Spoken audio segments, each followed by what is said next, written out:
La Tunisie à la reconquête des touristes, 2 ans après la révolution qui a conduit au renversement du régime de Ben Ali. En janvier 2011, l'état d'urgence a cessé à ce jour dans ce pays. Mais l'arrivée au pouvoir du parti islamiste n'a pas l'air d'avoir vraiment rassuré les touristes français. Objectif, relancer la destination en valorisant la diversité des régions avec des offres intéressantes toute l'année. C'est vrai qu'on n'est pas très nombreux en ce moment, mais je pense que les Français sont très bien accueillis, comme tu le disais, ici.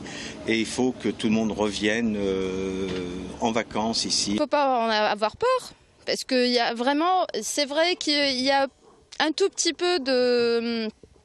genre les histoires des salafistes, des islamistes et tout ça. Mais vraiment, nous, on vit en Tunisie, on s'éclate bien.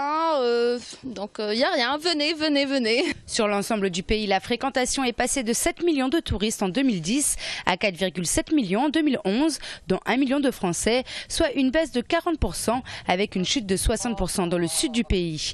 Alors que ce secteur représente 7% du PIB et 400 000 emplois. Ça développe pour tout, hein. Comme personnel, comme la région, comme le souk, les artisanats. Pourtant, à Tozeur comme à Chibika, le tourisme saharien et les oasis montagneux sont désespérément peu fréquentés malgré l'accueil chaleureux des locaux. Soyez le bienvenu à Tozeur. C'est une région qui est vraiment jolie à découvrir et je trouve que la Tunisie, elle a un patrimoine aussi très riche et c'est dommage de ne pas en profiter malgré tout ce qu'on peut entendre. Soyez les bienvenus en Tunisie. On aime beaucoup les touristes, ils viennent chez nous et c'est ça.